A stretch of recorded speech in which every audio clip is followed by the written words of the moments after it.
Man, I don't know. I guess we're live.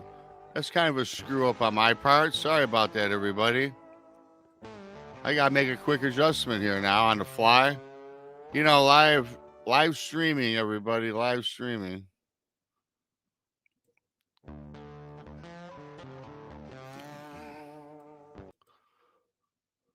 I guess we're live. I'm sorry about that, everybody. Somebody in chat, tell me that we're live and you can see me and you can hear me. Hello, Krista. Okay, we're live. Man, what a crappy introduction. That's got to be. I look like a rookie behind the mic, everybody. Sorry. Hey, everybody. Welcome to Brunch with Bigfoot, Michigan Rob. Of course, I'm your host, BMR. If this is your first time here, please take the time to subscribe to Bigfoot, Michigan Rob on YouTube, Texas Front Porch on YouTube, and of course, the Blondes and the Booze Paranormal Podcast. Back in Studio B, I've got Krista waiting to come on up. We got a fantastic show. Josh heard Malvern Manor. It's very, very intense. It's going to be a great show. You can find us on iHeartRadio, Spreaker Radio, KPNL Radio, wherever podcasts are found. If you like our content and you want to help support the channel, the Super Chat is available. Of course, the Super Chat is open for you. Thank you for that. You can check out us on Facebook, Twitter, and Instagram, wherever social media is found. And look at our about pages across social media. On Mondays is Texas Front Porch. Please subscribe. He comes on 9 o'clock in the East on Monday. I think there's going to be a time change on that coming up shortly. Tuesdays is Beyond BMR, 9 o'clock in the East. Wednesdays on Texas Front Porch, the Diva Dimension. She's on Wednesday nights. Thursdays, right back here, Brunch with Bigfoot, Michigan Rob. I come on at 1 o'clock in the East. Fridays or Thursday nights is the Blondes, the Booze Paranormal Podcast at 9 in the East. Friday, the Blondes, the Booze, and the Woo, if you want more woo associated with your nightly watching or viewing, go check them out again. And Saturday, Texas, Infamous Minds on Texas Front Porch. It's a true crime drama. And I got to tell you, I'm going to bring up Krista.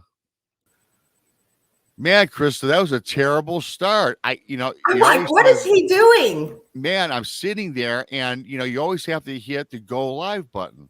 Right. Well, apparently the go live button had been playing for some time and I'm looking for the go live button.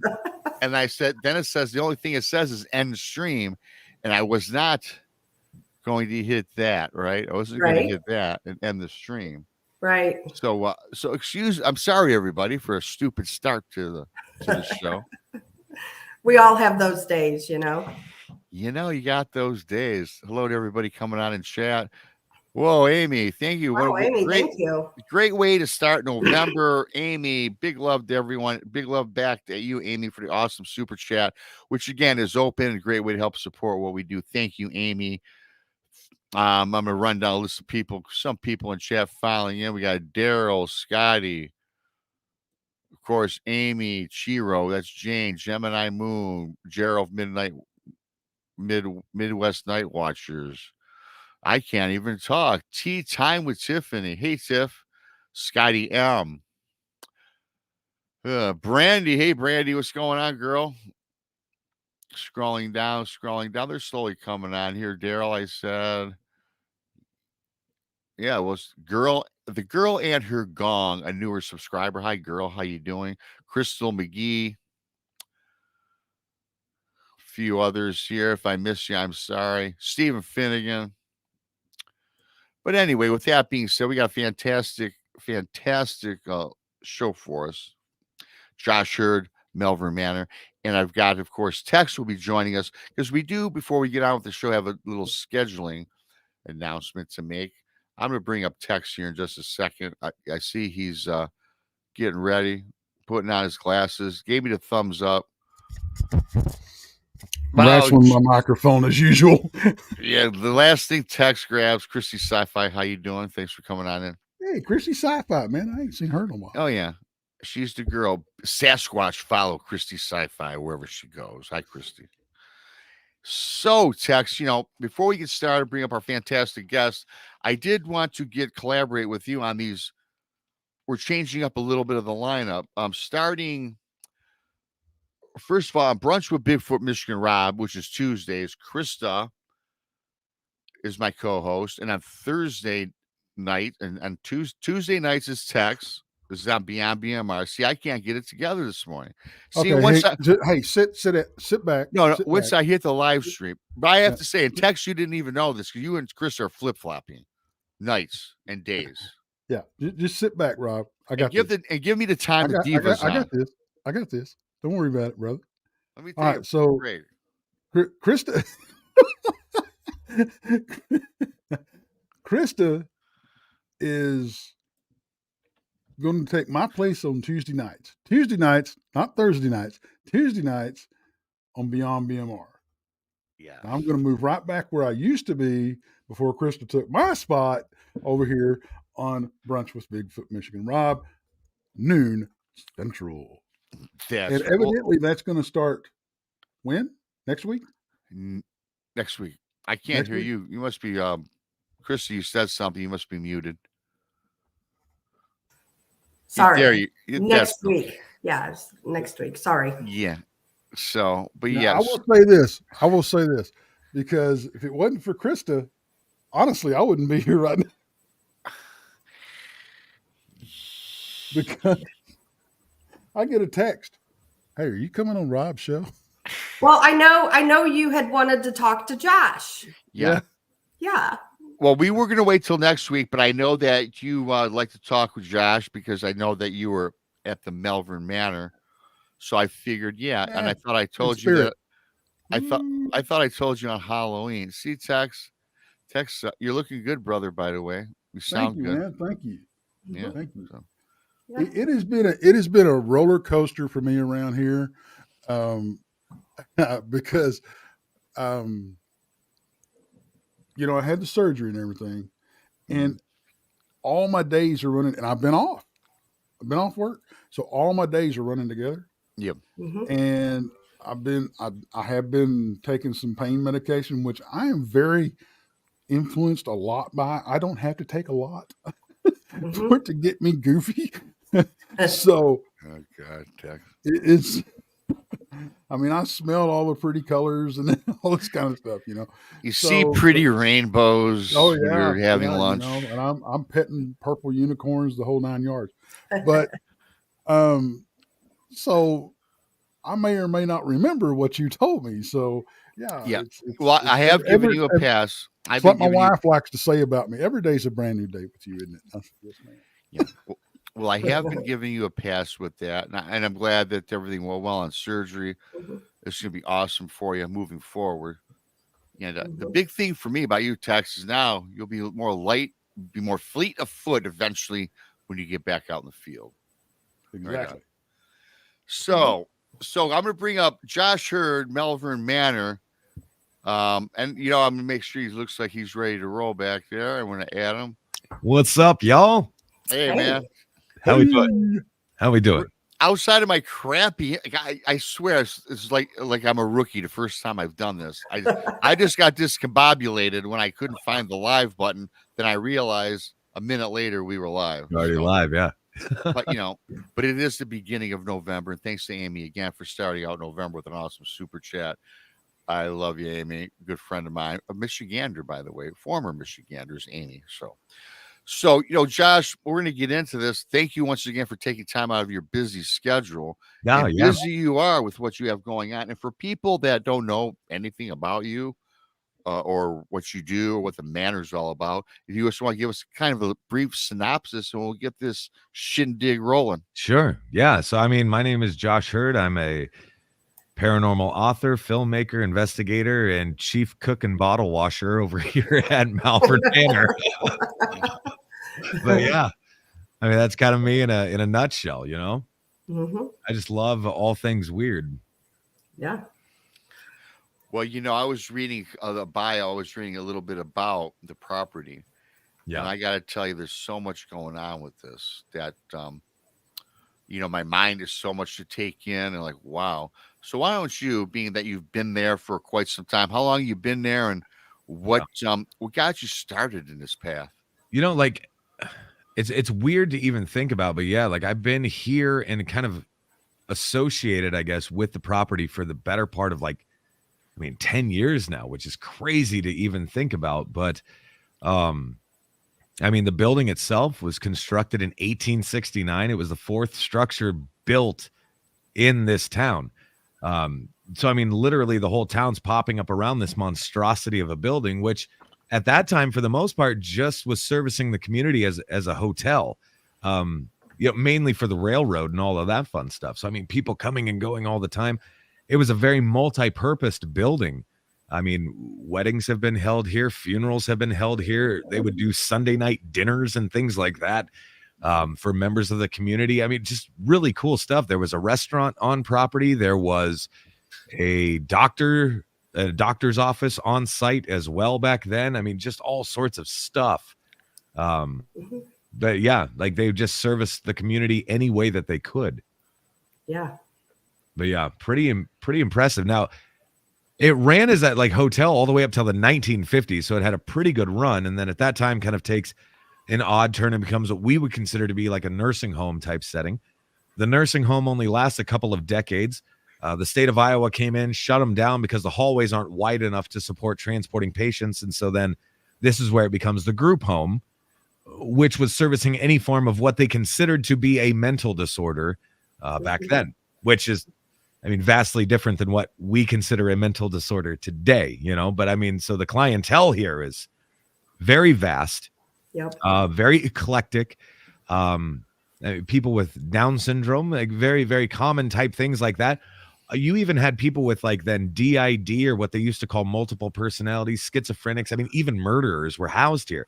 This is a very eclectic group of people coexisting under the same roof. And it ran like that, guys, all the way up till 2005. So, it wasn't that long ago. And this building was still in full swing. So, yeah. From what I understand, too, during these early days, it wasn't the best place to put a loved one in, was it not? For what I understand, the treatment of the patients was kind of horrible. There was a lot of stuff that it would seem that was going on, and a lot more stuff that also seemed like it was just kind of swept under the rug, so to speak. I do know the last time that this building was ever inspected by the state was actually in February. It's February 15th of 2005. There was no heat in the building. Wow. You think mid-February in Iowa, it's pretty chilly. But neglect and abuse and all of this stuff is kind of this laundry list of reasons why this building was shut down. There was also a fair to moderate amount of what they call insurance fraud and all of that stuff going on, which sadly is a common tale. But it's interesting to see this. But I even had one lady that came up to me one time and she's like, my grandmother was here. I'm like, in what respect? And she said she was a patient here. And she goes, it was odd because I remember being a little girl and grandma always having black eyes. I'm like, what? And they're like, and they could never explain to us why grandma kept getting these black eyes. And I'm like, that's just bizarre. So, obviously your brain goes to the worst possible scenario. Could she have fallen? Of course, maybe. She bonking into something? Of course, maybe, whatever. I don't know. What I do know is there were some very odd things that did happen in this building while it was still operational. Yeah. And just to let people know too, will you explain how you actually left it as is? There's body fluids on the walls, the whole 9 yards.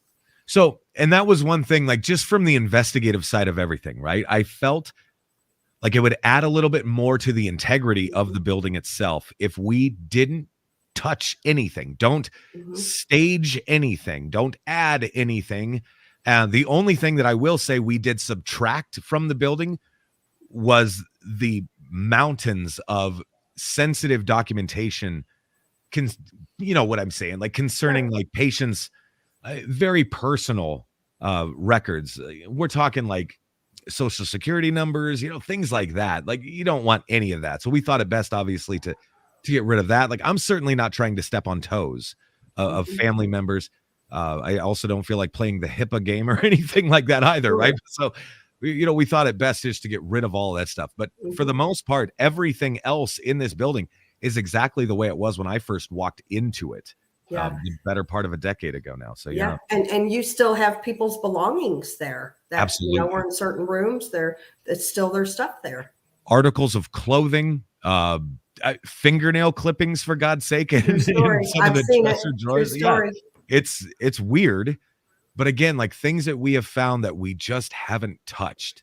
Not that I'm ever going to go and touch nasty, grubby fingernails or anything like that. Right? But still, yeah. Now, have you been an investigator prior? Let me go back and talk about you just a little bit before we get more in depth on this. Yeah. Did you start out? Are you a paranormal investigator today, or just you manage this property? How did that start out? So yeah, I've been interested and actively investigating the paranormal since I was about 16 years old. So I was an investigator beforehand, even stepping into this place. So yeah, like now it's weird because I walk that line, right? Where it's like, oh yeah, I'm managing a location, but I'm also an investigator at the same time. And so I've always just kind of approached it like, well, if I was visiting a place, like how would I want it to look? Would I want cameras on me at all times? No, because then, like we have security cameras, but for the most part, they're all outside. Like, I just want to make sure nobody's getting into the place. That's not supposed to be here. Other than that, like you're on your own once you come here to investigate yourself. I don't want anybody to feel like they're being babysat or anything like that, because I also feel like you can't be yourself if you know that's happening. And if you can't be yourself, then you're not going to be investigating how you normally would. Then you might not elicit the same results that you normally would. Right. And so on and so forth. Like, I love just gathering data, correlating data, and seeing if we can find constants in all of this stuff too, and to see if we can somehow on this particular date, even at this particular time, it seems that we might be able to elicit a better response or whatever. I don't know. Like, I'm all about that weird stuff all the time. Yeah.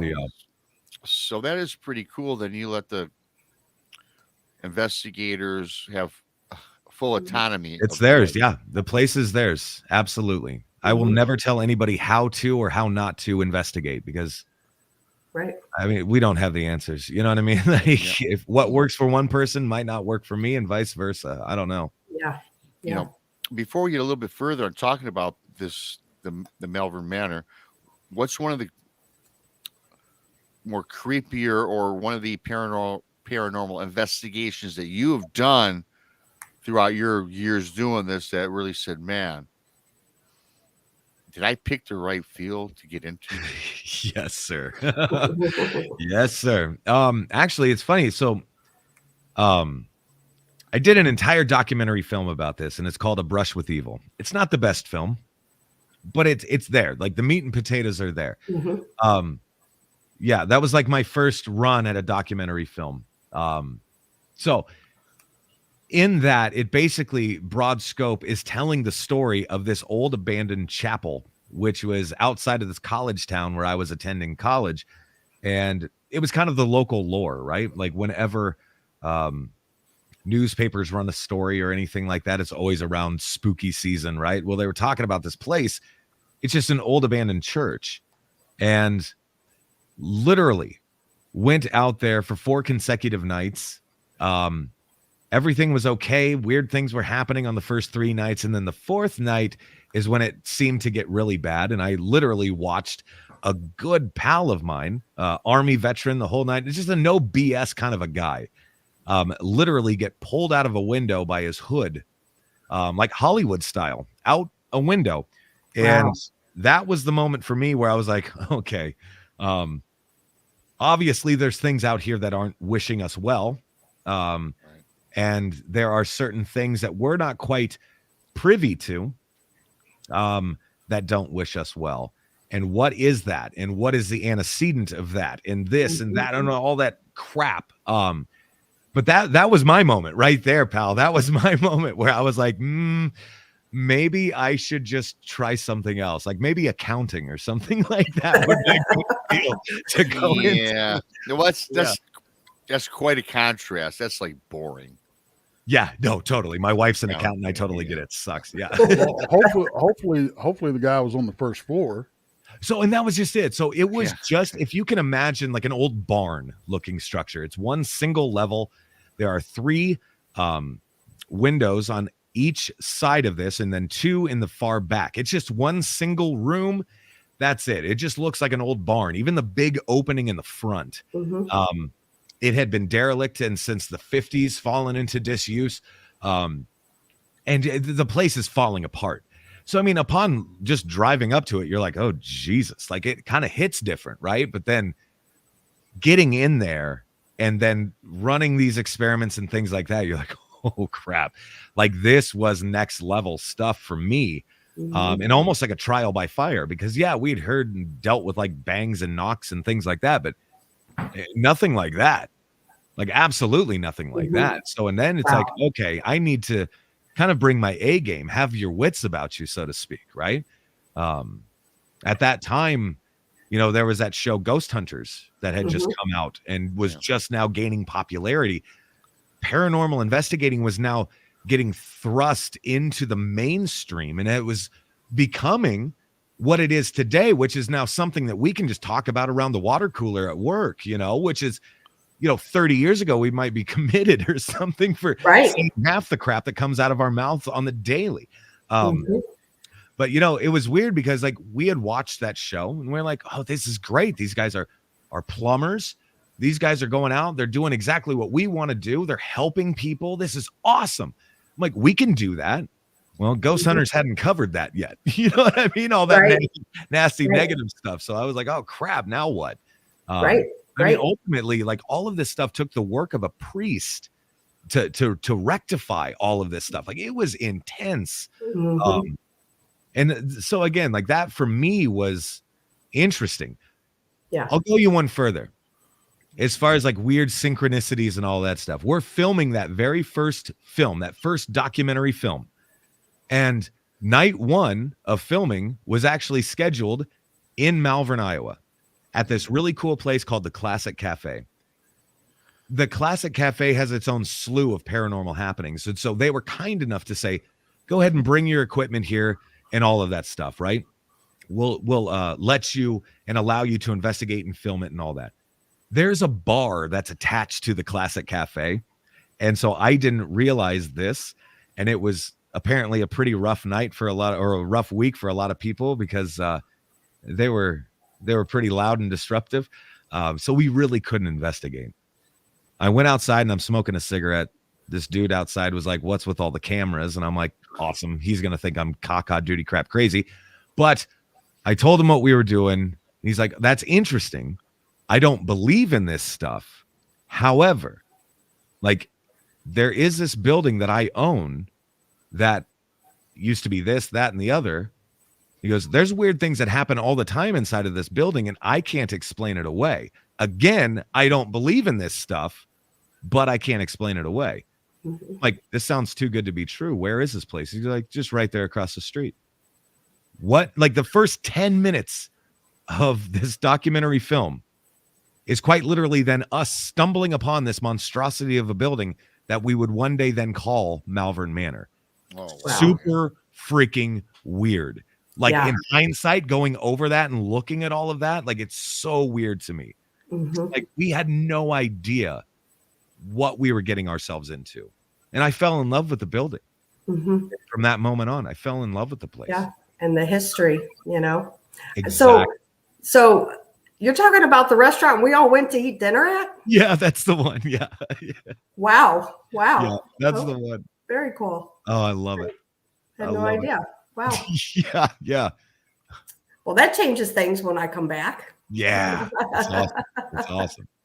Yeah, that's really cool though. That like you said, the way that everything worked out, you know, that how you acquired the building and you were meant to have that building for sure. it's meant to in a be yours. weird way, like in a weird way, it feels like that, right? Like it's You were almost like I've chosen. stopped believing in coincidence because this was too perfect. Yeah. Yeah, things like that don't happen. You know what I mean? Right. Like it just doesn't happen. So yeah, Right. it was very odd. Before we like talk a little bit more about Malvern, we want to explain to everybody what the G Crew is and what you guys do. Yeah, G Crew was a really cool podcast that we all did. My buddy Nick Groff from like Ghost Adventures, Paranormal Lockdown, and all that fun stuff. Our buddy Chad Lindbergh. Chad was from like Supernatural, The Fast and the Furious, all of that. And then, of course, my good pal Johnny Hauser from the Villisca Axe Murder House, and then myself. It's just us four buttheads sitting around talking shop is basically what it is. Yeah. But it was the perfect timing just because like this was right before COVID hit. And so we were able to sit around and just interview cool, interesting people, not even necessarily in the paranormal space, but I mean like Olympic gold medalists and actors and actresses and things like that. I mean, just having interesting conversations, you know, and finding common ground with all of these really cool people from all walks of life. It was a lot of fun for us. But well, didn't you guys just do something last year at Bobby Mackey's? Yeah, we did. We did a G Crew live event at Bobby Mackey's, which was so cool because like I'm a music fan anyway. Like I love music, and like being able to like meet Bobby, watch him play music was huge for me. Yeah. So God, that was a lot of fun. But I mean, we sat there and we like Nick's wife Tessa did a gallery reading. That was fun. The whole thing was hosted by Dave Schrader. So that was cool. But I mean, there was all these like even Shane Pittman made a guest appearance. Right. Very cool. It was really, really interesting. It was a lot of fun. But yeah. Yeah. Do you guys have anything coming up again you guys are planning on doing together? Well, I do know that we're going to have my buddy Chad will be coming to Malvern Manor sometime. Probably. This is my son, Lincoln. Hi, Lincoln. Yeah. Lincoln just turned 5. It's bring your kid to work day, you know? I hear you.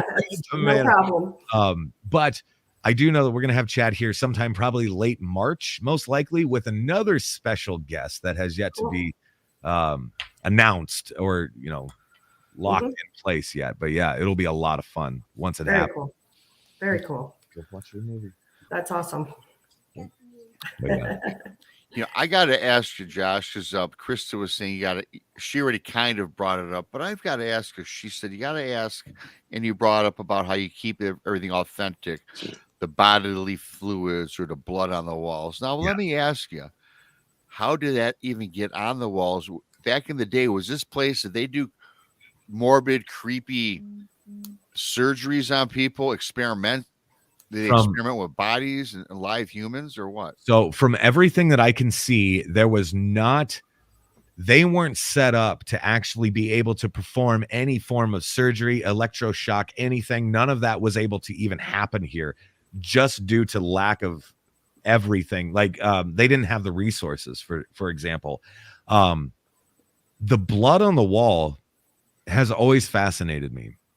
And I'm not sure why it would be there or even how it would have gotten there. So we ended up hiring a private detective just to make sure the legitimacy of this was real.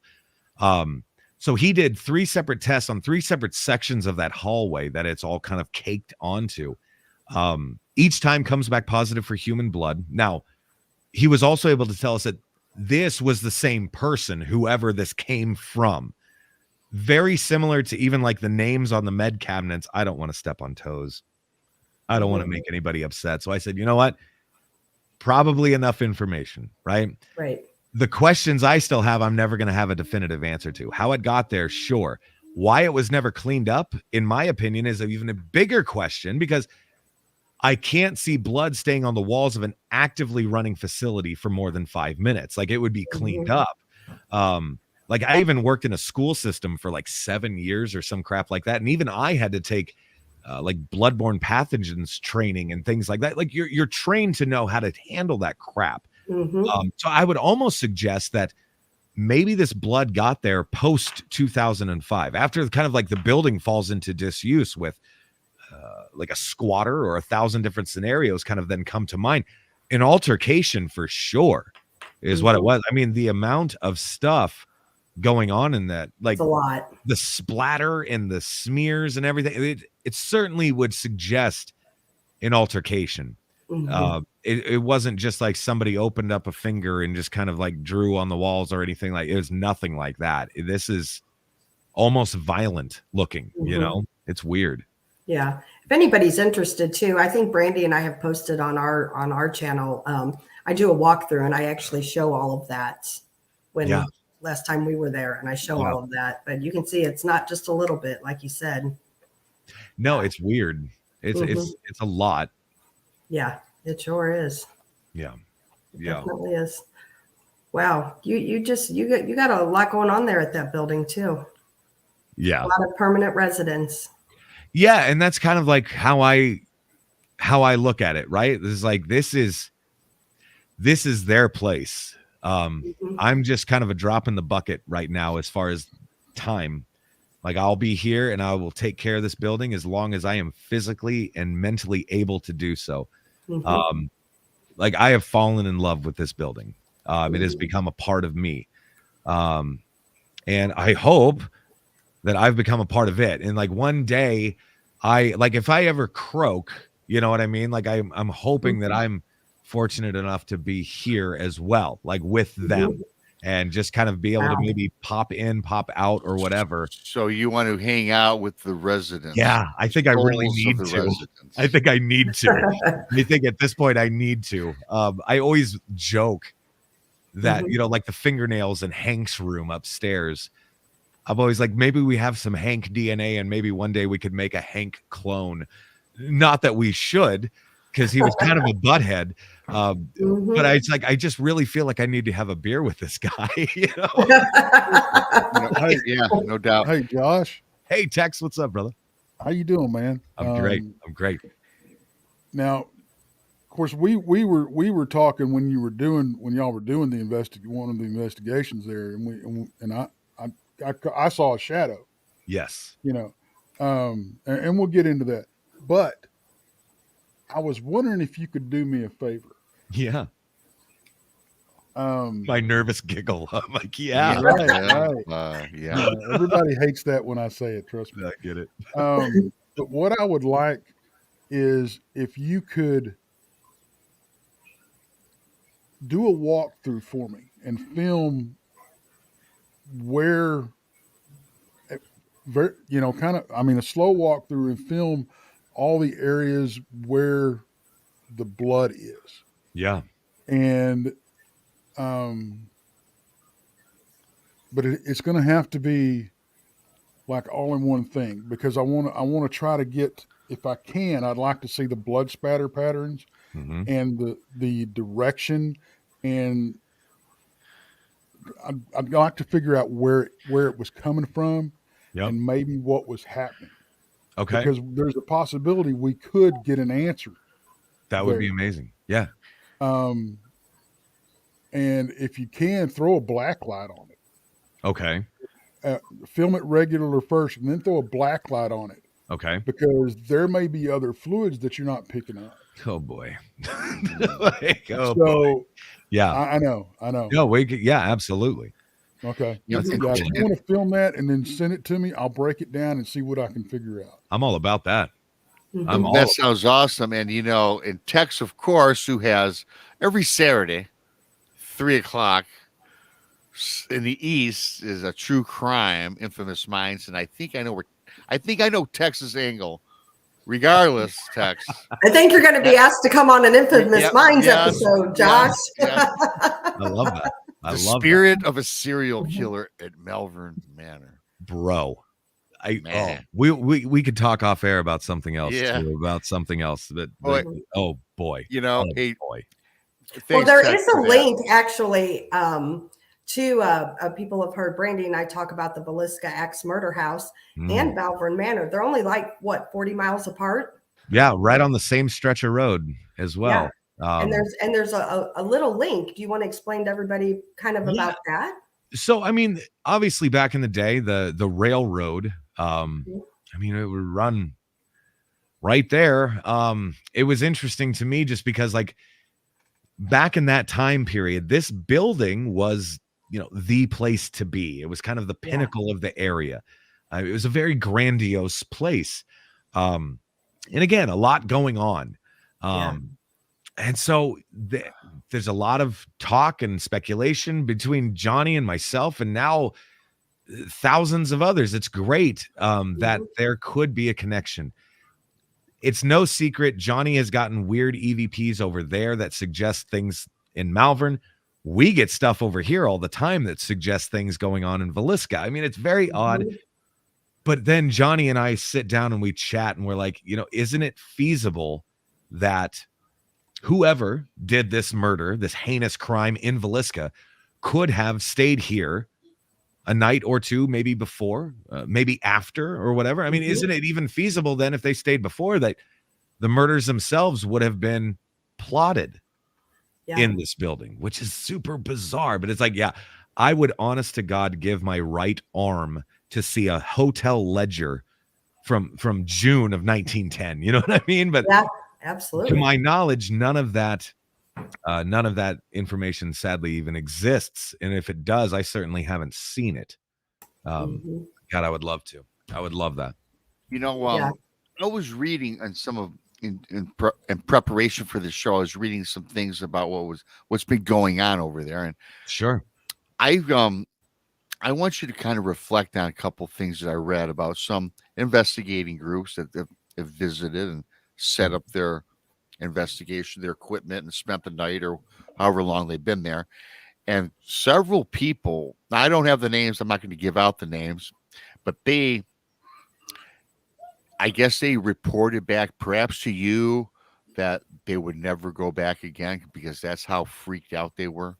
There's definitely been a few people, even daytime tours, even, people just here for a walkthrough tour, that have sworn to me that they would never come back, just because, I guess, the caliber of activity. And I always kind of say, like, oh yeah, like, we each have our own threshold, right? As far as to what is enough, what's going to push us over that edge.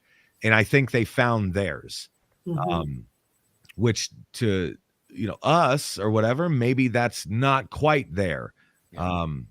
Maybe we would keep going, go towards the source and just kind of keep pushing a little harder.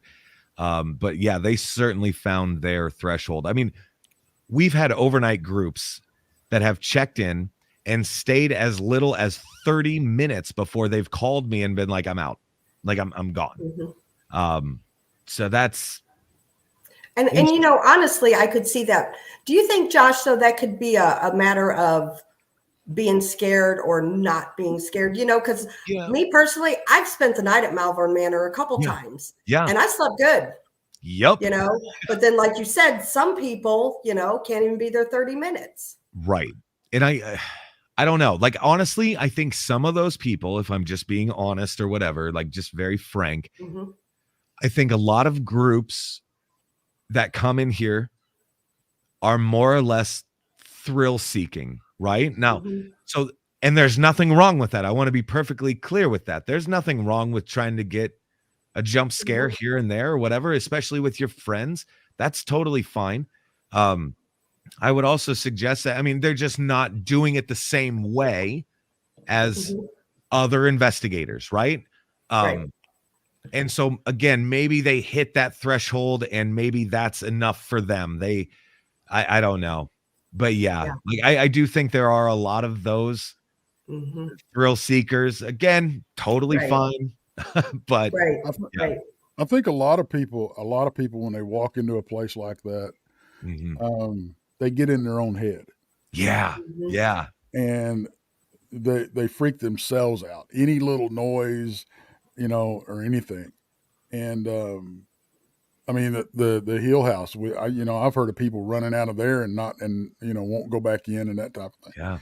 And I personally, and I know Krista's wired the same way, and so is Brandy. You hear something, I ain't running away from it. I'm You going to go find out what the hell it was. You go towards the source. I mean, that's which that's there what is a fine line between bravery and stupidity, and evidently I'm not the only one jumping that line. That's fair. That's fair. And even to piggyback on top of what Tex says, yes, if there's a different group. You have the people that are paranormal researchers, investigators. They're not going to jump and run away if they hear a sound or they get touched on the shoulder. Right. But some of these thrill seekers or people that are looking for something, I do believe in this, Josh, and give me your opinion. I think as human beings, the power of the mind, a lot of people can manifest things. Oh, sure. Absolutely. That might not even be there. And that in itself might just freak them out and have an occurrence and say, no, I'm not going back, and run. Really, it had nothing to do with the house or the manor, right? Yep, exactly. And, like more to that point, like in like what you and Tex both were saying, you get in your own head and it just kind of is a little nugget. And then it just keeps growing and growing and growing and growing until it's something that's like, oh, I can't even walk down that hallway now. Right. Yeah. It's that. But I mean, here we are, like as investigators or whatever. I mean, if you're truly like an investigator, your job is to then investigate, to, like you said, go towards the source. Like you're not an observer, you're an investigator. So, I mean, you have to go after it. You have to go towards the source. Right. And honestly, like there at Malvern, that back by the nurses station. Yeah. I sat the last 2 times I've been there. Well, the time before, I sat back there, I know, for probably 45 minutes by myself, just listening. Yes. Talk. I mean, I could hear more things. I had footsteps. I mean, the whole 9 yards, just sitting there by myself. I kept waiting for that shadow to come out and, like charge me. Never did. But, I sat there. I thought, well, maybe if I'm here by myself, a little more vulnerable, and that's one thing that's always got me, right, is the fact like there's the shadow man phenomenon anyway here in this building. Why is it like we know what it is? Like we know that it's at least like 7 foot tall. We know that it will run at people. We also know that it's traveling the distance of roughly 40 feet in less than a second. Like that's unfathomable. Like you can't even like understand or process what's happening when you observe this. We also then know that like the gentleman that occupied that room in life was 6'7", nonverbal, mentally deranged, had even killed a few people in the past. But his little claim to fame was whenever they were doing bed checks, he would come out of the room and chase the nursing staff. And I'm like, wow, we're seeing very similar behaviors. Right. Like we're almost seeing the same behaviors, in fact. Yeah. Is this something residual? Okay, well, then you start to explore that, right? It's like nobody's getting hit or scratched or touched even when this is happening. It almost seems like we flinch and react. It's done and over with. So again, maybe something residual. The problem is there's no antecedent. Nothing is kicking this into motion. Time of day certainly doesn't seem to matter. And freaking weather patterns and moon phases, no effect. Yeah. This is seemingly happening whenever it wants to. So it's like, okay. You haven't got any EVPs that go, I like mustard on my fries. They let me out of the nervous hospital. But it's super weird, right? Like none of this stuff makes sense. And I mean, I guess that's just the term right there, right? Paranormal. There it is. Right there. And that's why it will it ever make sense? I have no idea. But like I am just tenacious enough to not stop. Like I know that. I'm with you. Hey, I want to do this when we come back from the 5-minute break, but we still have 8 minutes to go. I was going to ask you, Josh, the story of Grace when we come back. Very compelling, very disturbing. But let me ask you, since you've been there, what's one of the things that you've come across in there where you're like, wow, this is the real deal? I mean, I know the history. We've heard things, many stories of all these investigative teams that have been in there, or just people that are just going through because it's something to do. What have you come across and they're like, man, this is the real ticket? For me personally, it's been the disembodied voices that seem to be right there in the same room with you. Okay. Like the things that you're audibly hearing for yourself, almost as if a spirit just walked in the room, took a seat, and just started talking to you. And it's like, that is the stuff that's so cool to me. The physical touch, I love that stuff too. But at the same time, it's like, I might be able to explain that away, in certain ways. But it's like, I'm audibly hearing a disembodied voice that's seemingly feet, if not inches away from me. It's like, that is what gets me. It's like, I know I'm in this building by myself. I know that it's locked up like Fort Knox. You know what I'm saying? So it's like, how is that possible? It's like, what am I tapping into right now that is even allowing this to be possible? Like, do ghosts have vocal cords? Like, what? Like, there's a million different questions that come about, right? It's like, how are they? Like, I mean, what we perceive as sound, right, is just stretching and bending of air molecules in the air, right? I think that's all sound is. So are they able to somehow manipulate that? It's like, obviously something is happening. Well, when it all comes down to it, it's all frequency. Exactly. And so it's like, what are we tapping into and how are we tapping into it? And then how do we repeat that? Like, is there a way to repeat that? Because that's where it gets super sexy. Yeah. Yep, absolutely. So what I want to get into after the break and when we come back is if you've had any reports of like people coming in and investigating and getting reports afterwards of things going home with them. Oh yeah. So, but that's afterwards. Yeah, and I also want to, you're talking about the big shadow person and everything. Mm-hmm. The thing that I saw when y'all were doing the investigation was only about 18 inches high. Yep. The back bathroom, if I remember correctly. Yep. Yeah. And we've never had a conversation about it other than that night. True. And so I don't have a whole lot of backstory on that. I do know it's something that y'all seen before. Yeah. But I want to get into that after the break too, because I do want to have that conversation. I love it. Yeah, absolutely. That's I love that text. I love this great story. So for the next 4 minutes, I guess, before break, Josh, have you had any people in there because I know Texas has this experience, not him personally, but a friend of ours. Anybody leave that place or during an investigation, during the day, overnight, daytime, nighttime, it doesn't matter when, but get something physical happens to them where it left like a mark on their body?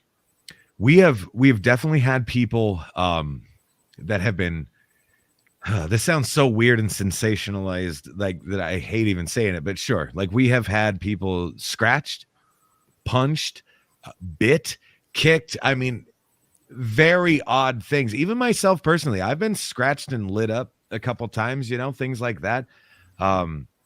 Again, there's that threshold thing. Like, a lot of people, like that one lady that was bit, in fact, she'll never be back. I already know that for a fact. I literally watched a psychic medium walk through this, and up in the area that we call like the captain's hallway, which is also the bloody hallway. Captain Kohlers was the gentleman that actually built this place. But in his little area of the building, she kind of put her hand up against the wall and was like, ouch, like my back is burning. And she lifted up her shirt, and right in front of my eyes was the letters CAPT that had been scratched into her back to the point where now blood is trickling down. Oh, wow. And super fresh. It welted up the whole 9 yards. Like, it was disturbing. She hadn't been provoking in any way, shape, or form. She said nothing off color. Like, it was. He was marking her. Right. But it's like, why? It was her. Just so interesting to me that would even happen. But again, if I hadn't had seen that for myself, I never would have believed that story ever. Yeah. And that's crazy, because I mean, I didn't know that story beforehand, and I've walked up in that hallway by myself several times. Me too. I've never had an issue myself personally up there. You know what I mean? You can definitely tell it's heavy and there's something up there, in that hallway. But as far as being hurt or anything like that, no, I wasn't. Well, we got a lot of great things for the second half. Josh Sherd, you can find him at joshsherd.net, and all my fabulous moderators are leaving your link, Josh, for you I on appreciate YouTube. that, guys. Thank you. We're going to so get much. back with Tex's question. We're talking a little about Grace. I have a couple other things. We're going to take our break. And Tex, did you just add a brand new break? I just noticed. Yes, I did. Well, I'm very intrigued to see what this is. We have to take our 5-minute break. Tex developed something for the show here, and I'm gonna. Well, I don't know. I've never seen it. So everybody, debuting the 5-minute break for the first time on Brunch with Bigfoot, Michigan Rob. Be back in 5.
Very text. Wow, you outdid yourself, my friend. That is fantastic.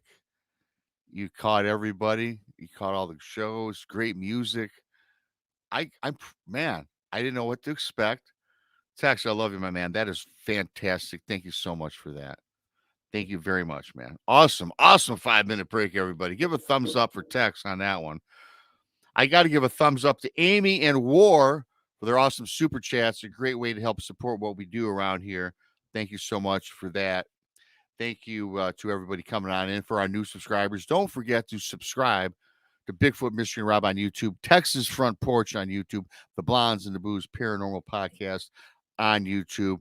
And we also shout out to Donnie Show Says Stuff, Midwest Night Watchers as well. Go check them out. Fantastic. And of course, Josh Hurd, Lily Pond has been dropping the links for Josh Hurd on YouTube. And also he's over there at joshhurd.net as well. Don't forget, Mondays is Texas Front Porch at 9 o'clock in the East. Now, I know that's changing. I got to get out of that. I think it's 8 o'clock in the East. Tuesdays, Beyond BMR, 9 in the East, 8 Central. Now that you put Central on the break, I got to get used to saying Central now, I guess, Tex. So thanks for screwing me up. Wednesdays, Diva Dimension, 8 or 9 in the East. Again, I got that messed up. Thursdays is Brunch with Bigfoot, Michigan Rob, 12 Central, 1 in the East. Thursday night, the Blondes, the Booze, the Paranormal Podcast on YouTube, 8 Central. You need more woo with the booze. You got them on Friday. The Blondes, the Booze, the Woo, 8 o'clock Central on their channel, the Blondes and the Booze. Saturday is, of course, Infamous Minds, Daniel Diva, and Tex. It is true crime. It's fantastic. If you are a true crime buff, go check it out. If you've not checked it out, on Saturdays at 3 in the East, 2 Central, you got to check that out. So thanks for everybody for coming on in. We do appreciate it. I'm going to bring up everybody. Welcome back, Krista. Hey. Welcome back, Tex. And of course, our fabulous guest, Josh. And Tex, yes, thank you, buddy. That was pretty cool. I love it. That was awesome. You did a good job there, Tex. You spliced the I music. I did see some adjustments I need to make, so yeah, it's not polished yet, but yeah. Well, I tell you what, I commend you. Hats off to you, Tex. Thank you, buddy. You know, Tex, you need to maybe take that up as a career, because I know you just made Barton Nunley his also. So you're just getting out there. You've made ours. Maybe it's your new career. It's your new calling. Yeah, that's a great job. No, I really like that. Thank you, Tex. Well, thank you. I mean, I honestly, I never thought about it. And, when even when I get offered, money, it's like, it's just something I like to do. I like helping people. Well, first of all, Tex, you're right. Here across our entire group with Rob, Krista, Brandy, Tex. I got to go. We love helping people, and Tex has got to take off for whatever reason, and he'll be back shortly, I think. Speaking, though, for everybody who's bought my book, it is available on Amazon. Bigfoot Michigan Rob presents True Cryptid Encounters, Book 1. It's been out for a couple months now. For all of you that have bought it already, thank you so much. I do appreciate that a lot. When Amazon comes around, everybody, I just found this out not too long ago. When Amazon asks you to leave a review, don't blow it off. Please leave a review. Now, you don't have to give me 5 stars, which, of course, I'm 100% 5 stars out of 5. Thank you. But leave a review what you really think about it, because it helps promote sales of the book. I need about 15 more reviews. And once it hits that threshold, Amazon will help promote it out more. And you'll see a lot more of that when you go browsing Amazon. So I have to throw that out for you guys. Thank you so much. And thank you to Josh Hurd. Fantastic show thus far, man. Thanks for coming on in with us. Yeah, thank you for having me. I'm having a great time, guys. Yeah. We'll hold off on what Tex wanted to ask you, because he had to run off and take care of some business, it looks like. Mm-hmm. And I think we finish up where, Brandy in the chat, and Brandy from the Booze, she asked about, tell the story about Ciarta or something. What is that, Krista? Brandy. I must have missed it. CRTA. I'm sorry, Brandy, but I should have wrote it down. I got to go back and look. I must have missed that. Yeah, Brandy. I'm sorry, Brandy. If you're still listening, throw it in the chat. Yeah, I'm not sure what she.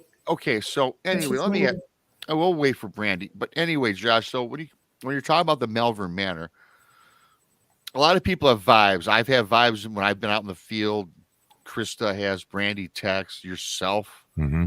When you have a vibe in there, is your vibe one of positive or negative or a combination of both? I mean, like me, okay, let's say that I come down to Iowa in 3 Mm-hmm. months and I walk in. And of course, you can't predict what my vibe is going to be. Sure. But what's the general consensus, I guess, when somebody walks in? Because I know I can detect positive and negative energy if I go to a gas station or if Yeah. I meet somebody for the first time. I got that ability, right? Yeah. What's the overall perception or feeling that people get when for the first time walking through the front door? I think it's kind of like that you'll feel it for sure. Like you'll feel something for sure. And I think honestly, like kind of dependent on where you're at in the building would then also then depend on what you're going to be feeling specifically. I mean, here, even like in the lobby, the main areas of the place or whatever, it's like, yeah, you'll feel them and you'll hear them or whatever and sense them. But I mean, it's pretty much just I'm indifferent, right? Like I feel indifferent. It's like, oh, something's around. It doesn't necessarily feel bad or anything like that. Okay. In fact, it's like the majority of them here, I would almost say like they're pretty well accepting and they know exactly what we're doing now. And I think they just want to get their story out there. They just want to talk and let you know and all of this stuff about just them, their life, their experiences themselves that they had here. All of that. Now, I mean, don't get me wrong. There are certain times where you're like, all right, something's hitting different, like something feels a little off. It feels almost like I'm not welcome. Okay. It does feel like that, especially in the attic. I don't ever feel welcome up there. Yeah, like in the attic, for whatever reason, whoever or whatever is up there doesn't seem to enjoy the company of others. Right. And don't get me wrong, like he'll tell you some of the most horrific things you've ever heard in your life. He'll then beg you for alcohol and cigarettes and things like that too. But it's almost like I don't think it's necessarily anything negative, so to speak. Right. Or not in that grandiose over the top negativity type. There's definitely not anything demonic or anything like that at Malvern. So you wouldn't sum it up as an evil place to No, go, a dangerous place to go. No. You probably just have a lot of disembodied spirits that haven't crossed over yet, right? Yeah. It seems like it's just kind of a melting pot of spirit activity, and I think that has a lot to do with what this building was and what it did and all that stuff for just years and years and years. Yeah. It's definitely, it's a sad building, especially walking into some of the rooms, but as far as bad, no, I wouldn't say that at all. So Brandy fired back. Tell about Esther's method with Crystal and her, Crystal and her vehicle breakdown. Now I know some of this. I probably am not going to tell this as good as Brandy. So last time we had, and you know what, Krista, really quick, to some of my lawn cutting guys at the back door. I apologize. I'll be back in a second. Okay. All right. I got it.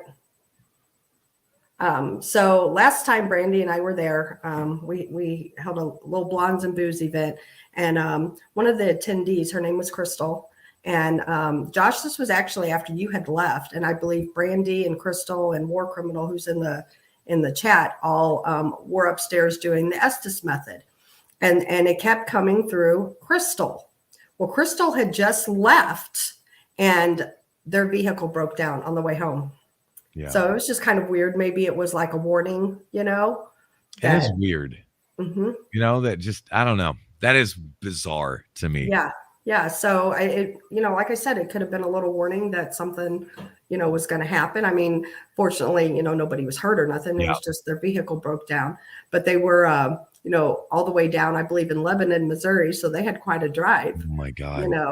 So, but it was just kind of interesting that, Yeah, it's like they had just kind of, I don't know.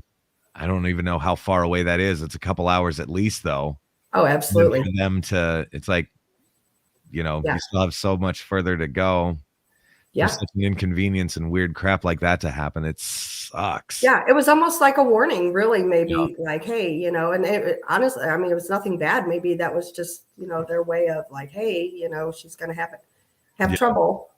So we've had other people that have been here or whatever that have gone to leave the following morning or whatever, and it's like, oh, their car won't start, which that usually sucks, you know, because you're like, oh God, what's the problem? You know what I mean? And a lot of people are like, is this something paranormal? Is this something just simply mechanical? Like, I don't know.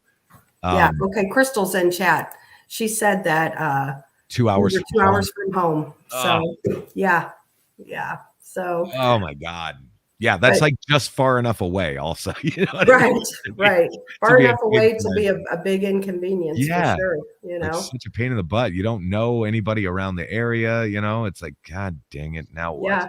Well, and the thing too, Malvern Manor, what people don't understand, you are in the middle of nowhere. We kind of literally are. Yeah. Like, you know, if I would have car trouble at Malvern, who do you call? I know exactly who you call, because right across the street from the manor is my cousin Kirk, who is a mechanic, and thank God he is there, because you know that's very convenient. Yes, I mean, people having car problems, your cousin right across the street. I knew it was coming, man. It sounds like y'all may be scratching each other's back a little bit here, you know. Kirk will give me a call. He's like, man, things are awful slow over here at the shop. I'm like, let me help you out a little bit, pal. Yeah, because when I say small town, I mean, you guys don't have a Walmart close. You have nothing in that town. We have pizza. We have Casey's. We have a Dollar General here now, which they're everywhere. But I mean, now. Oh yeah, I'm telling you, we're moving on up. That's for sure. Yeah. Good Lord. Yeah, it was. Yeah, it's just a small town. Small town America is what you are. Yes. Literally. Yeah, you know, it is interesting. Yeah, Malvern isn't exactly a destination. You know what I mean? It's just not. Right. There's not a lot else going on. So yeah. Right. Absolutely. It's a cool town though. When we came last time, I think your town was having their fair. Yes, they were. I do remember that. Yeah. So just on the outskirts of town, or the fairgrounds or whatever. Right. So yeah, it's a big to do in the area. And then one of the other times I was there was music playing behind Malvern. Yeah. So every Saturday night they do that concert series in the summer, which is a lot of fun usually. And I mean, the people are, you know, the spirits here seem to enjoy the music. Yeah. So I always say, just kind of try to use that to your advantage. But they're usually done playing music by the time the sun goes down. It was early. Usually. Yeah. Yeah. Mm-hmm. So that helps. I mean, and you know, anybody that's interested in going to Malvern, I highly, highly recommend it, because, you know, Josh, I don't know if you know this or not, but I had my first UFO encounter there. Do you remember that night you left and we were going out to watch the skies? Yes. Yeah. I do remember that. Out back there where those there's some picnic tables out there. Yeah. That's where we went. And Crystal, who's in chat, we went out there and we saw some things we cannot explain. Yeah. So if it doesn't matter what you're into, go to Malvern. I'm telling you. That is crazy. That is crazy.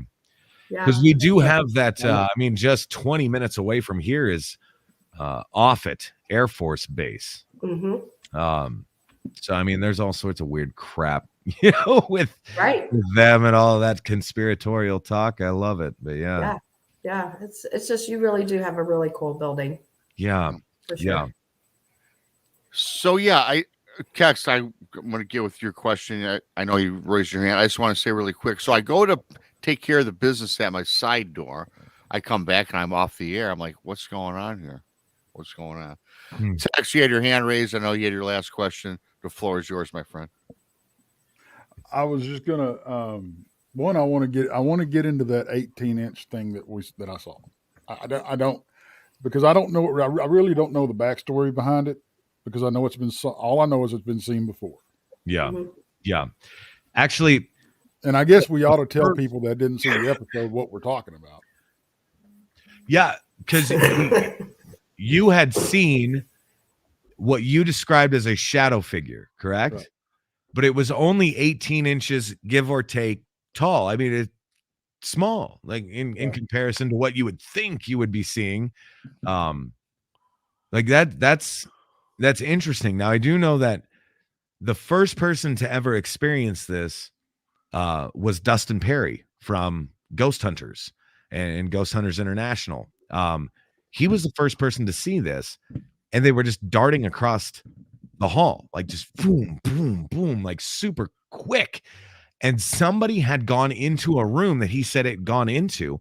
They had gone right outside the room and they'd snapped a picture. And what was interesting was they had then captured whatever this thing was hiding underneath a sink and around the exposed pipes, like those little S-curve pipes and all that stuff. It was like holding on to the pipe and just kind of like cowering.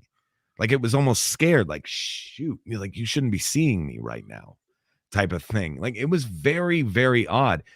Since then, Johnny Hauser has experienced the same types of things.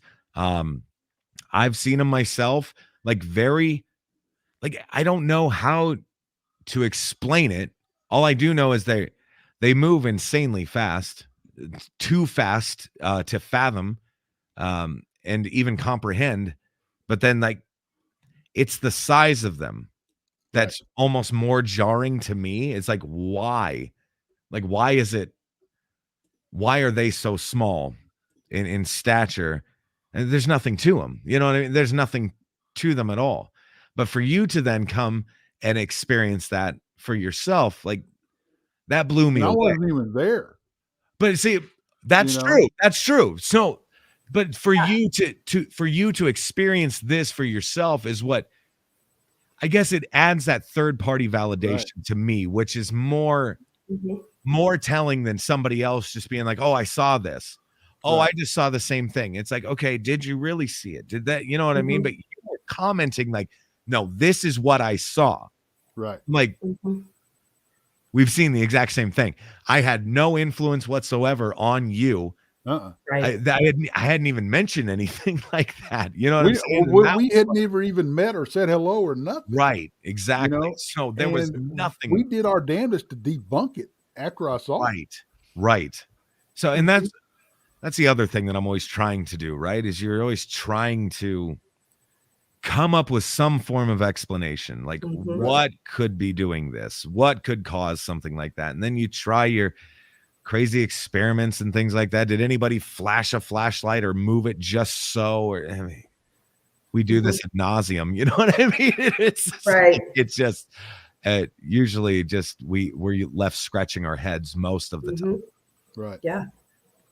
Yeah, it's pretty crazy stuff. Yeah. And that's really cool too, that like Tex added almost validity just through the camera screen. You know, because he was driving the show that night. We were doing a live with you. Yes. Yeah, and he was driving the show, and that's how he saw it. So that's really cool. It is just amazing to me that I mean, I don't know. But that just goes to show also, like a lot of people will, you know, they'll chime in and they'll log into different streams and things like that. And for the most part, people are like, oh, well, we're not really expecting to see anything. But then you do. It's like, now what? You know, like that's really freaking cool. Like that was just interesting to me. Absolutely. Have you had any luck catching stuff just like on setting up a static cam? And just when the house is empty, nobody's investigating, nothing's going on. You're not there. Maybe you're off on the weekend or whatever. You know, and that's my favorite thing to do. If I'm being honest, like I would prefer to take the investigator out of the investigation just to see how a building reacts without any form of human influence whatsoever. Right. And just letting a static camera do all the talking. Like that's it. And so that's kind of my favorite thing to do. I have cameras that we will live stream with. They're not the best. And so I'm actually currently working on getting another camera that'll shoot in 4K, but also do night vision and all of that stuff. But then we could also stream it at the same time. Right. And so I'm trying to up my game a little bit here. It's just everything moves at a snail's pace, you know, like money and all that fun crap. There's something that, and I'm going to throw this out there, just if you want to try it. We use it in the cryptid field. Yeah. Okay. But I think that it can be useful in the paranormal field as well. Mm-hmm. And it's using game cameras. Yes. Because what a lot of people don't realize, there's two different types of game cameras. Okay. You have active IR and you have passive IR. Okay. Now the active IR sends out an IR beam that when it's broken, that triggers the camera. The passive IR senses IR, and that's what sets it off. Oh, interesting. So you can use both types. Yeah. And if you've got something that if you're using a passive IR and it gets triggered in a paranormal, by something paranormal, that is a heat signature basically that is setting that thing off. That's interesting. So, and then you can also use the active IR, which is, hopefully if a shadow walks in from it, it'll trigger it. Absolutely. Those are the cameras you get that people gripe about that, the leaves moved and set my camera off 1,000 times, blah, blah, blah. Yeah. The passive IR, not so much. Absolutely. Those have to have a, body heat to. That's trigger. Fascinating. So I do have a buddy that's, I just call him the wizard because he just comes up with all this crap and I can't explain it. I usually have him explain it to me like I'm 5, you know what I mean? Because I'm like, I'm not going to get this. Hey, I'm the same way. But it's interesting because he has a device anyway and this is kind of the base model of it. That's quite literally listening at the noise floor. So you kind of set the parameters on this box. It's listening in to the surroundings, but then you pull it all the way down and you are able to finagle this and set the parameters. And then you literally set it, forget it. You step away, don't make a sound. And then you let it kind of calibrate. Then you can begin to ask your battery of questions, right? The box is intelligent enough to know like, oh, this is a human speaking. Now we're listening for a response. Usually those responses, those EVPs or whatever that we're getting are so dang buried in that noise floor anyway, that this is able to grab them and then it records them and then spits them out to us real time. So it's like moving very fast and it's also able to then decipher these strange noises and spit it out to us. So then we can use, like a follow-up question and things like that, which is amazing. Lincoln, what did you do to this thing, buddy? Yeah, see, I've never been a fan of the traditional ghost boxes that run through that are so freaking noisy for one, right? And that are constantly running through that. And I just don't know how You're talking about the white noise that constantly goes. Yeah, the white noise. That makes sense. That makes sense. Yeah. Now, don't get me wrong. If you've got stuff constantly coming through that is intelligible. Not intelligible, but making sense that you can actually understand. Because I got to tell you, a lot of people that use those, they're like, "Oh, I heard this." Well, there's no way to say you didn't, because there's so many words that sound alike that random sounds can sound like a word. Right. Exactly.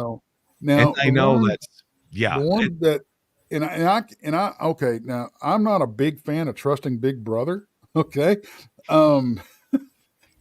So the ones that you use with the apps that the words pop up on a screen. Yeah. I have an issue with that because I have an issue with that too. I'm not sure with the whole AI thing, are they listening to what you're saying? Are they spitting out what you want to hear? It's quite feasible. Absolutely. That's totally feasible. Why can't they? Like, absolutely. And for God's sake, all you have to do is, your device or whatever is always listening to you. Yeah. That's right. Hey Siri, hey Google, hey whatever. You know what I'm saying? Yep. Here we go right now. Sorry. Anyway. But really quick for myself, or maybe people that are not familiar, what's the difference between filming, as Tex brought up, with a static camera and your basic? All a static camera is doing is sitting still. That's it. Any camera whatsoever, just sitting still, a fixed location, just a fixed shot. Okay. That's it. Yeah. But yeah, and so going into, the different apps and all that stuff. a lot of them have a phonetic generator built into them. Okay. I mean, a lot of them even have like a library of words that they're going to pull from. Okay. Like you already have strikes against you, in my opinion, in that respect. Right. And that's kind of what fascinates me the most about like my buddy Paul's stuff, right, is the fact that there are no phonetic generators. There are no word banks. There's nothing that it's pulling from other than the atmosphere itself. Nothing is feeding this except for the atmosphere itself. The only thing that we're able to control and manipulate is, again, those parameters, the noise floor itself, where human speech is, and then where the noises are going to be coming from. And it's that window.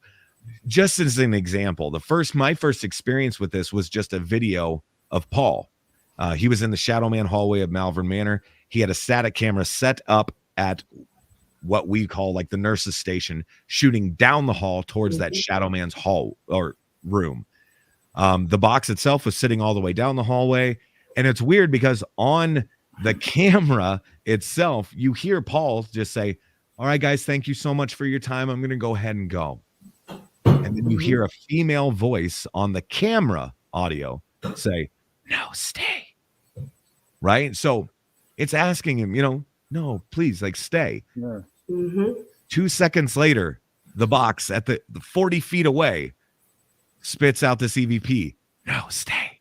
Same pitch, same timbre, same freaking voice, everything. Like, see, that's this cool. was phenomenal to me. I'm like, I don't think you understand what you're doing right now, but this is groundbreaking. And so now he's taken this box and he's been able to finagle it a little bit, right? So now he's able to now implement certain things. So now he has a website or whatever, which basically it'll take those EVPs, it broadcasts them to the website, and now here's an EVP, there's an EVP, here's this, here's that. You can be in freaking Zimbabwe and know what's going on real time with that device at the manor. In fact, you can turn it on and turn it off from his computer. Just boom, boom, boom, right there. Now he's gone even further with it, and now it's snapping pictures. If there is an atmospheric disturbance in some way, temperature, sound, this, that, here's now a snapshot of what's going on real time. Like, all of this stuff, all of this information is now being broadcast to this website that we're able to then just turn on. Is that website public? No, not yet. Yeah, okay. Not yet. It will be, I'm sure, eventually.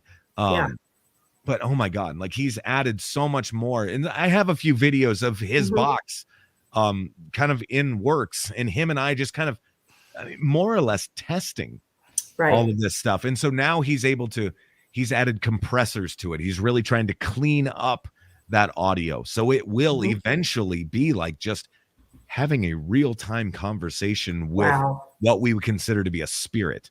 The man's mind is phenomenal. That's awesome. And it's just, he just keeps going with it, So does he sell his equipment?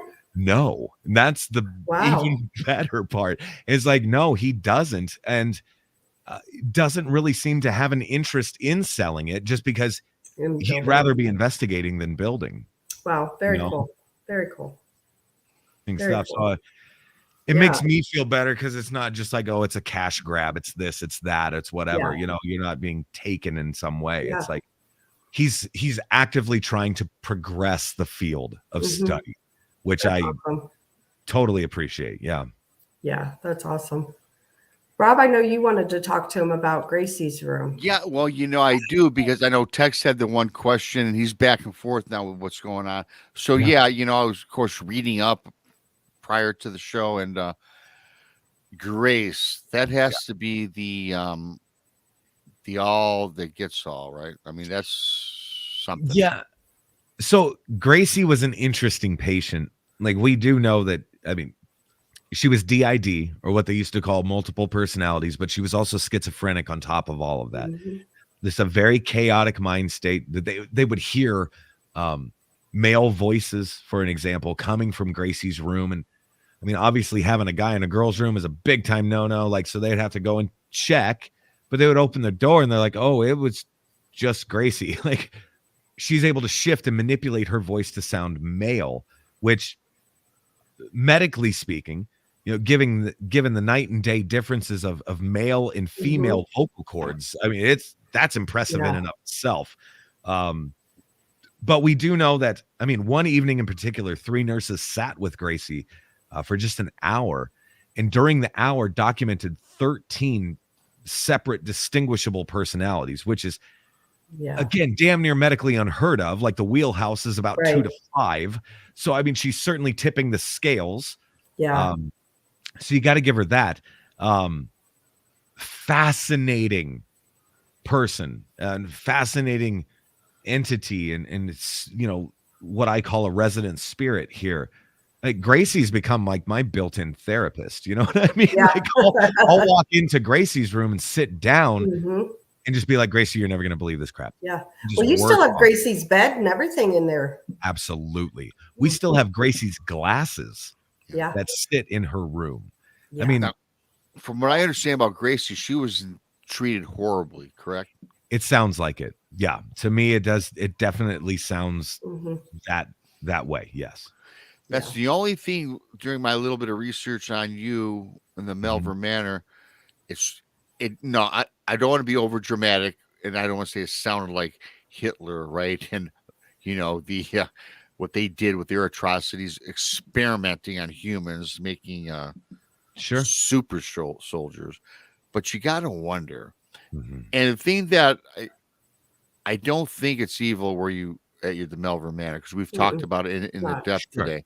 And I think that's kind of a blessing in a way, because I bet you there were some atrocities back in the early 1900s. Oh my God. Can you talk real quick, Josh? And I can't think of what the room is called. It's up there in the captain's hallway, all the way back on the right. Inez's room. Yes, Inez. Yeah. So Inez Gibson was a 12-year-old girl. We know it was December 21st of 1900. She's outside playing with her brother, Otto. Otto was only 8 years old at the time. She says, I'm going upstairs. We know 10 minutes pass. Otto comes up, finds his sister, Inez, hanging by her jump rope in the closet. Looked like a suicide, smells like a suicide. These kids had a tough go of life anyway, maybe further suggesting that. I'm not sure. What I do know is that Otto tries to get her down and can't. He's not strong enough. He's only 8 years old. Otto runs to the grocery store. That's where Aunt and Uncle had been working that day as grocers. Here in town. Aunt and Uncle had also just become adopted mom and dad. So again, new living situation, tough go of life. I don't know. What I do know is that Otto grabs Aunt and Uncle. He grabbed 2 doctors as well, which just seems like complete dumb luck for small town Iowa in 1900. But they all raced back, got her down, tried to help. Far too much time had passed. Like there was just no helping her. The story shook the entire community. Even one of the doctors trying to assist her that day commits suicide himself 10 days later. Like it just gets messy. Now, what's fascinating to me is the fact that one of the most active spirits we have here is a little girl claiming to be Inez Gibson. You'll hear her running up and down the hall. She'll call you by name. She'll ask you to come and play. Very bizarre things like that. But definitively, we also know Inez Gibson never died here. Like the story that took place happened across the street. Right. So Josh, I want to interrupt you real quick. Yeah. Because I want to thank you for something. Of course. I love what you just said. We have a spirit here claiming to be. And that's it. Right. So why? And that's what people need to understand. Exactly. So now I will be 100% transparent. For the longest time, we thought that tragedy took place on this property. It did not. And now for the last 5-ish years, we've been trying to set the record straight and be like, no, we were mistaken. I'll own that all the live long day. People make mistakes all the time. I'm one of them. We in no way, shape, or form are trying to sensationalize anything, nor do we want to give false information, which I think in this field is very important, that we're able to investigate this properly with the proper information, right? Like, I mean, we have to have that. So no, in fact, like just catty corner from this building is a doctor's office. That property on that site is where that house once stood. That's also where that tragedy then took place. Mm-hmm. So why, if it is in fact her, why in her afterlife would she seemingly be choosing to then be here? We have no idea. Yeah. Now, she's certainly receiving Paranormal a lot of Pixie. attention, things like that. People bring gifts and toys. Maybe that has something to do with it. I don't know.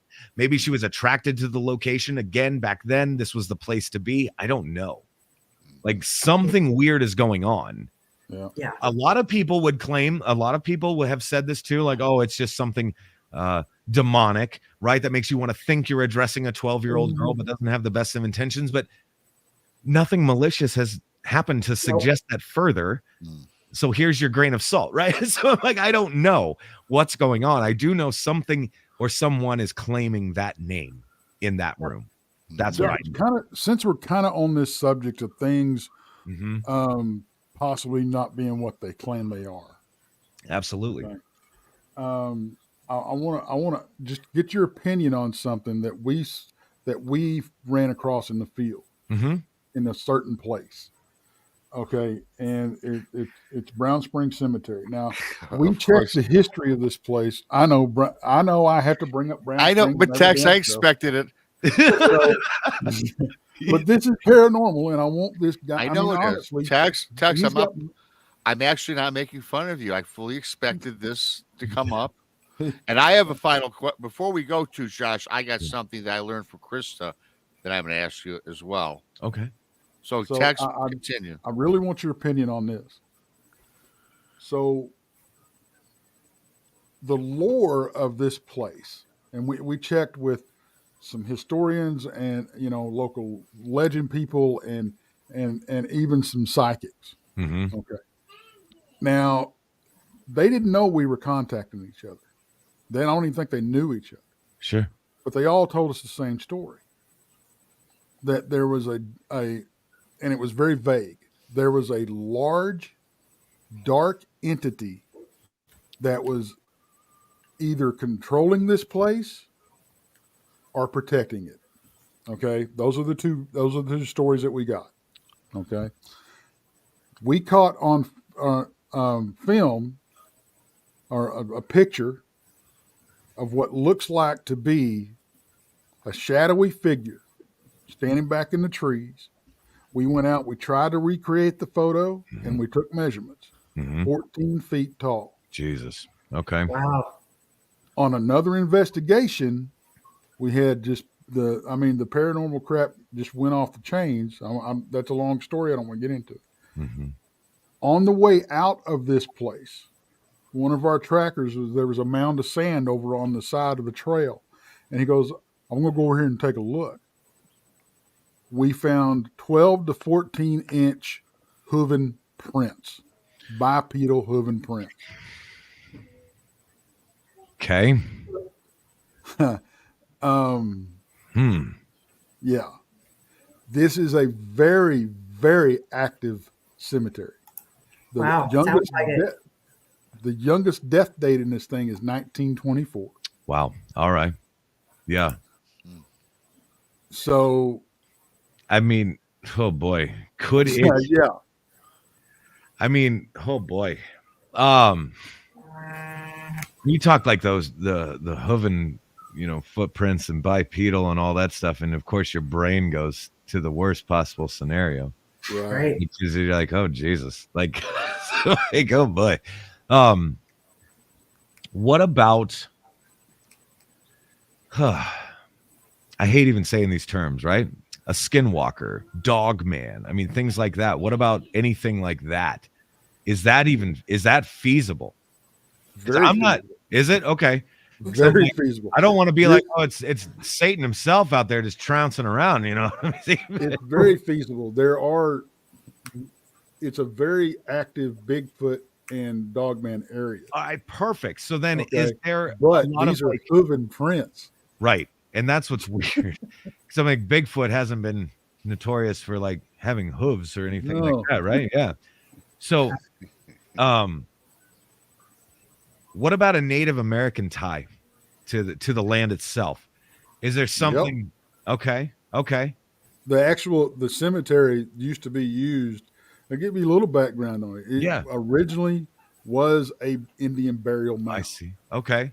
And it was taken over and used by, actually, American Indian that actually owned over 100 slaves. Wow. And then it was taken over by some white folks and used. And then the kicker, a guy bought the land and, no kidding, used the cemetery because it sits up on a hill and it's got a natural spring that runs out of the bottom of the hill. Used the cemetery proper and built pig pens in it. There it is. Wow. There it is. Wow. That's crazy. So wild. Yeah. That is That's crazy. interesting. Gosh, dang. Yeah, Josh, you're gonna have to have you on the Texas front porch. He's got a lot more of those.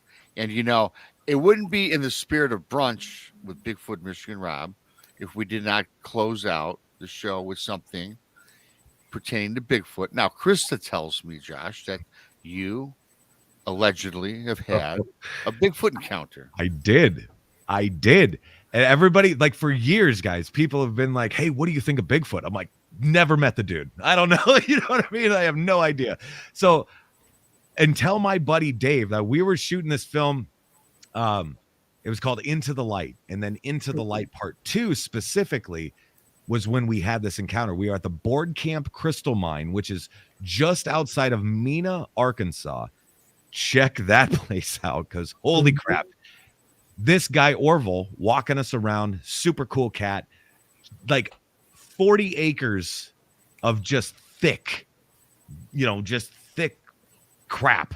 And you're like, oh my God, like just big trees, bushes, the whole 9 yards. He goes, this section over here is what we call the nursery. I'm like, what is that? He's like, oh, this is where they're training them. This is where the adolescent Bigfoots are getting trained up. And no kidding, in comparison to the rest of the forest, it looked like a teenager's room. Like it was just crap everywhere. You know what I mean? Everything else about these woods looked pretty good, pretty pristine, nice, clean, if you will. And anyway, Dave and I are having a conversation, and like, I mean, we're maybe 4 feet apart from each other, and we hear this vroom, right in between us. I'm like, the heck was that? Like, nobody else is out here. You know what I mean? We're literally in the middle of nowhere. What was that? It was a giant stone that had been tossed with pristine accuracy. Like, if it would have smacked one of us, we would have been lights out. You know what I'm saying? Immediately. This thing goes right in between us.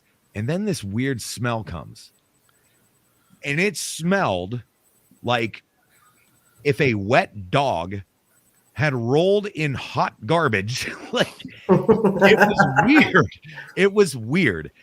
Something that I had never experienced for myself. Now, I will also say then, we split up. So that was weird enough. We split up. I go off into the nursery alone. It's me and a camera. That's it.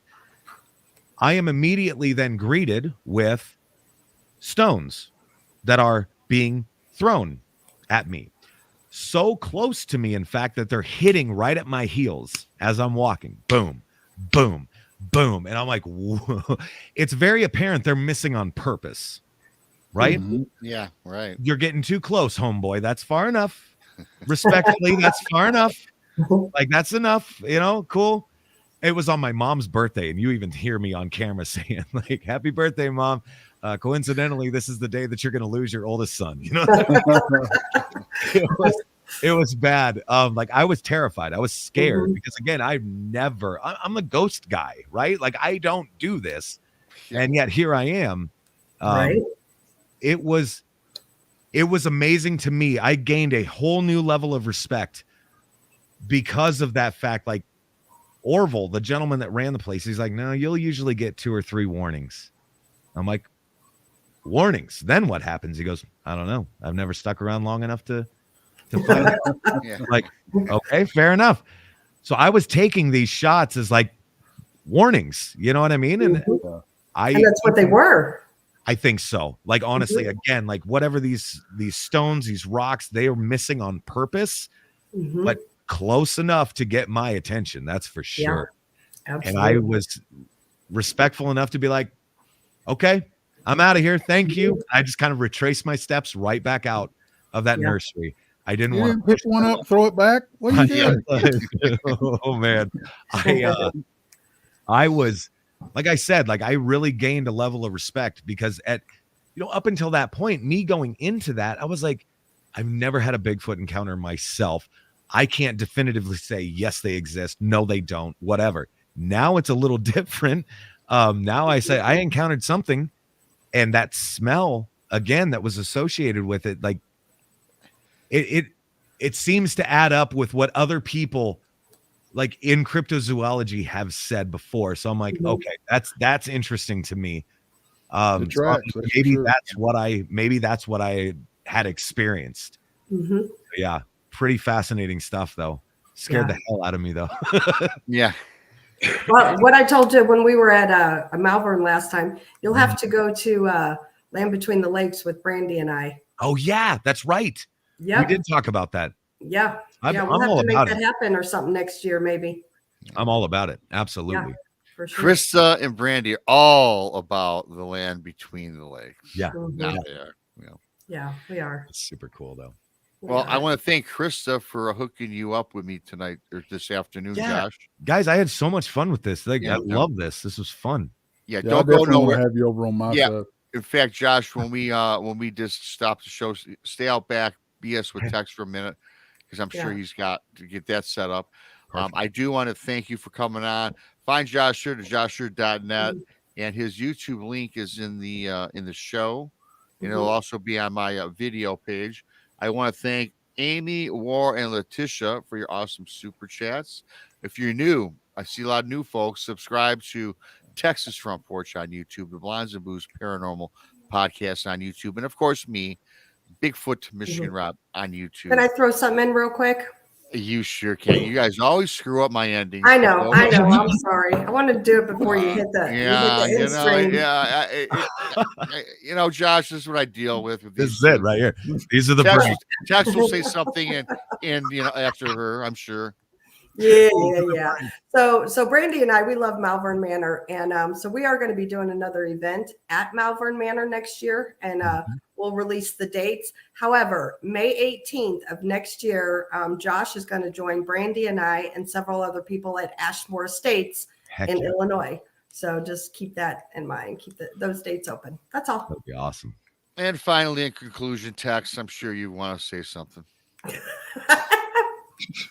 got nothing. All right. Well, with that being said, for Tex, for Krista, and of course Brandy lurking. Hey, what I was thinking. My Lord! Yes, what?